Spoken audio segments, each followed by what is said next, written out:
superstition is kind of a funny thing, isn't it? You know, the little rituals we go through because we believe it keeps things on an even keel. You know, I remember when I was in high school, I had a little tradition, a little ritual I'd go through every time I went to my locker. I'd go to my locker, get the stuff out, and when I closed the locker, you had to close the locker, twist the combination lock, and give the door a little, a little pound. You know, sometimes if I was really feeling Gigi, give it a little double tap. Now, some would say that's more of an OCD thing, and maybe you're right. But here's the rub. My locker jammed exactly 3 times throughout my entire high school career, and it was those 3 times that I had forgotten to complete this little ritual. Whether I was in a hurry or I was talking to somebody, but regardless, I either didn't twist the knob or I didn't give it the little pound, and the locker would jam. So it was less of a obsessive compulsive thing and more of a I don't want my locker to jam thing. And we all have those. We all have those little things we do in the certain order we do them in because we believe it keeps the world running. Here's another example. Since I've been eligible to vote, I've had a little ritual. I go, I vote, and then I come home and I watch the 1996 film, My Fellow Americans. This is my election day ritual. There's been only one time when I failed to complete this ritual. Just once in all the years I've been eligible to vote. And take a guess what year that was. So yeah, I did that. Sorry. So yes, this is the film I watch after I go vote. A little known offering from the bizarre subgenre of 90s comedies known as the grumpy old fill-in-the-blank. For those who don't recall, around this time, a few years before this film, Jack Lemmon and Walter Matthau had a big hit with the film Grumpy Old Men, and then a few years later with Grumpy Old Men 2, or Grumpier Old Men. And it seemed like around that time, kind of going off the success of that film, Hollywood was trying to make a lot of movies featuring older comedians, most of these starring Jack Lemmon, and putting them in a grumpy old blank situation. Of course, they did 2 Grumpy Old Men movies, they did An Odd Couple 2, and they did this film. However, this one does not have Walter Matthau, but rather James Garner as the other grumpy old person. So what is this film about? So you have Jack Lemmon and James Garner as 2 former presidents. And not only former presidents, but bitter political rivals. Like, they hate each other. This is a Obama and Trump level of hate for one another. Only in this case, both of them are acting like idiots as opposed to just the one. So after both have served their term in office and both are one-termers and they've been voted out, now Dan Aykroyd, as the former vice president to Jack Lemmon, is now the president. And these 2 guys are kind of trying to figure out what to do with their lives when a scandal breaks. And Jack Lemmon's character is getting the blame for it, and so through wacky circumstances, the 2 former presidents and bitter rivals end up on a cross-country trek to try to escape hitmen that are after them and try to prove what was going on and, solve the mystery. So it's a grumpy old buddy fugitive kind of hybrid thing. And I'll be honest, it's my bread and butter. I love movies like this, and this is one that I laughed at, and I continue to laugh at every 4 to 8 years. I think what makes it work is that it really highlights the talent of that generation of film star. Jack Lemmon and James Garner, my brain went soft there for a second, were just two incredibly talented performers. And moreover, they were actors that felt like they could have chemistry with anyone they were on screen with. It didn't matter who they were sharing the billing with, they could work with them. And you put two guys like that together, and the on-screen chemistry is very quick, it's very evident, and it's very easy. They slide very easily into these roles. And they work incredibly well off of one another, which, if you're going to do a grumpy old fill-in-the-blank movie, you need good chemistry. Clearly, Matthau and Lemmon had it from their years doing The Odd Couple. But, as a lot of comedy teams find out, it's not always easy just to fit someone else into that other character mold. You need a certain amount of chemistry with the other actor, and these two really have it. They're very funny together. I also feel that it's incredibly well written. It is not a flawless film, and the comedy is not perfect. But if you measure it up against other comedies of the time, there's a little bit more intelligence with it. I think this movie walks a pretty fine line between being intelligent, because if you're dealing with politics and everything, there's got to be a little bit of intelligence there. You've got to know a bit about that to make fun of it. I can't really do political humor because I don't fucking know enough. I am not proud of my ignorance, but it is my ignorance. But you got to be someone like Jon Stewart or some of these people, or Samantha Bee, who are just very in the know and very up to date on what's going on to be able to pull off this kind of humor. But the movie is not so pompous and over the heads of its audience that it forgets to actually be funny. It is one of those 90s comedies aimed at the widest possible demographic.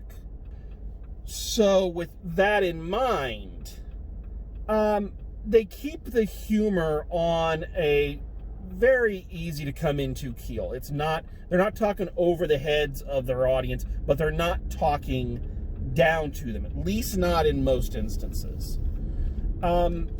Also, as I've kind of already gushed over Jack Lemmon and James Garner, but the rest of the cast is incredibly well put together. Dan Aykroyd is one of those performers that I don't think ever gets enough credit for how intelligent he is, first off. How funny he is, secondly. And thirdly, how good of an actor he is. I don't think he's ever really gotten that kind of credit. And, if you love Ghostbusters, you owe it to Dan Aykroyd, basically. It was his brainchild. But he's always been one of these comedians that had a lot more talent than I think anyone ever really gave him credit for. I'm not going to say that this is an Oscar-winning performance, him as the new president, but it's funny. He holds it up. It works. But I think the real star of this one, I think the guy who steals it, is John Hurd as the new vice president. Of course, most people know him primarily as Macaulay Culkin's father in the Home Alone movies. But here he is playing kind of the Dan Quayle with the stupidity turned up to 11 vice president. And he has some of the best lines and some of the best moments in this film. The parts I laugh the hardest at are usually his moments. Film also has Lauren Bacall in it, which I always forget. Mainly because she's in such a small role. She plays Jack Lemmon's wife. So a very small role. I think she has maybe 2-3 scenes, and they're not very long scenes. But yeah, so Lauren Bacall's in this. There's really nothing else to really say other than it's fucking Lauren Bacall. I mean, come on.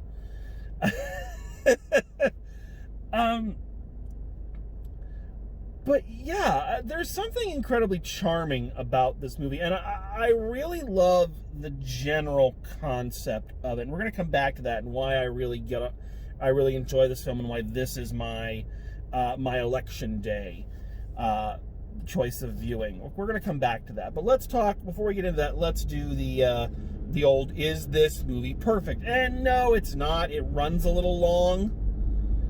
Oh, hang on, before we get into that, Wilford Brimley. Wilford Brimley is in this. Quaker Oats guy. As most of you probably know him. Of course, my generation knows him from Cocoon in Our House, but Wilford Brimley is in this. So, I'm sorry. Had to give a shout out to Wilford Brimley. Anyway, back to the is this movie perfect? No, it's a little overlong, especially in the middle. As they are going through their cross-country trek, there's a spot in the middle where they kind of meet up with this kind of redneck family, and they're driving them around, kind of like Uncle Eddie's, or Cousin Eddie's, but not quite that stupid. And there's this whole section where they're all sleeping in a small bed, and the dad is accidentally rubbing Jack Lemmon's breast, and the kid is kicking James Garner in the balls. It's all it's not funny. It's not really well done. It just drags the entire picture down. And there's the spot at the end where you have to have the obligatory chase scenes and whatnot at the end of the comedy. That all goes on a little long, too. I think it could have stood another pass through the editing machine, but especially that bit in the middle really drags it down. And because, with a chase movie or a road movie, you kind of don't want to linger. First of all, you don't want to linger on any one comic moment for too long. You want to kind of move. Here's one beat, we move to the next beat, and the rest of the film does that very well. We bounce from them on a train pretending to be impersonators of themselves. We go to this we go to the moment where they run into a bunch of illegal immigrants. You go to the next moment where this happens. You want to keep it tight. You linger on any one moment, and it drags the pacing down. But moreover, it's just not very funny. The slapstick and whatnot going on there just doesn't work for me. But now here's why I want to bring this up, not only in the terms of is this movie perfect, but in terms of why is this my election day film? Because it leads into something the reason I really like this movie. So at the end of this long middle section where they're traveling with this family, they're in the car, and the family is talking to their kid, and they're giving the kid all these wrong historical facts, and the two presidents are correcting them and saying things like, you need to teach your kids the right way. You're not teaching them correctly, and blah blah blah. And the redneck family pulls over and tells them, you need to get out of the car now because we don't really need to be lectured by you, because the reason we're living in this car is because of the two of you, because this president, your tax plans, lost us our jobs, and the other president's whatever plan lost us our home. And this leads into why I really like this film. It's funny, first off, very funny, but I think there is a more powerful message going on here, kind of in the subtext. Whether it's there intentionally or not, it's what I pick up on. Because I believe, very firmly, people are going to think I'm joking, but I believe that this is what presidents should actually do. I honestly believe that before a candidate is allowed to run for president, then what they are required to do, it's kind of like a residency. They need to go out into the world and live in the real world like a real person. Give them like $1,200 or something to start out with, and they've got to go find a job. And it's got to be like, a real job. You can't be like, I'll get a job as a Fortune 500 company. It's like, no, you got to go work at a gas station. You got to go work at a hardware store. You got to you know, you got to work at a grocery store. You got to do something like regular people have to do, you know, and you got to support yourself. Your kids have to go to a public school. And they need to do that for a year. I firmly believe that should be a requirement for anybody who looks to run for president, because you need to see what the world is really like for the people that you are supposedly now supposed to be governing. You know, what is life truly like day to day for folks who have to work 12 hours, come home, try to take care of their kids, make sure their kids are safe, make sure their kids are getting educated, make sure they're paying their bills.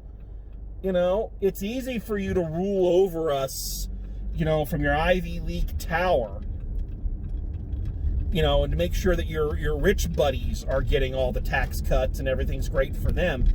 You know, it's easy for you when you're doing your elections to stop in at diners and get your picture taken with, you know, everybody sitting around eating while you deliver stump speeches. But you're not living their life. You don't know what we have to go through on a daily basis. So I say, before you are put in charge of our lives for 4 to 8 years, I think you need to live our lives for at least a year. And what I like about this movie is that is the general theme of it, is you have these two presidents who are so busy during their presidencies basically trying to get the other guy and just trying to beat the other guy, and that was kind of always their focus, that they really didn't do much for the people they were supposedly supposed to care so much about. And during this little adventure of theirs, where they are, you know, getting help from illegal immigrants, they're getting help from you know, the gay community, they're getting help from your average Joe, and they're learning what these people's lives are really like, and they're seeing the consequences of their actions, they're seeing the fallout of their choices, and they're seeing the way the world really perceives them outside of that kind of Washington bubble, and it makes them better people, and it makes them better people to lead. That by the end of the film, they feel like they have a better understanding of America and Americans, and can now be better presidents for them. So yeah, it's a long shot, but I really like that concept. And like I said, I firmly believe that is what any prospective president should have to do. Maybe not go on a cross-country trek and rely on the kindness of strangers, but you should live on the ground and see how the world really works and how the consequences of your actions are affecting other people. It's easy to make these calls when they're just those people, but when you're actually have to, you know, faced with them, you know, and maybe we'd get a little bit better leadership. You know, maybe. Just a thought. Again, I always feel like I never have enough to say when I'm reviewing these old comedies, because comedy is so subjective. But this is my election day tradition. It's a movie I can still laugh at. It's great to see these classic actors and these really talented people, you know, going that extra mile.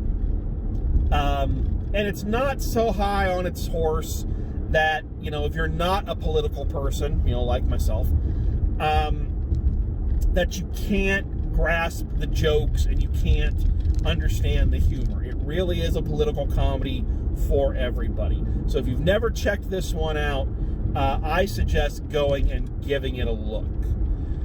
So, thank you for joining me. I know that reviews have been a little sporadic as of late. Life is just a little crazy. But as I'm sure you all are aware, living in 2020. But I have some reviews planned. We got some things in the works, and we are going to try to keep this up for you. If not for your enjoyment, then at least for my mental health. So, as always, I thank you for joining me, and drive safe, and I will see you at the movies.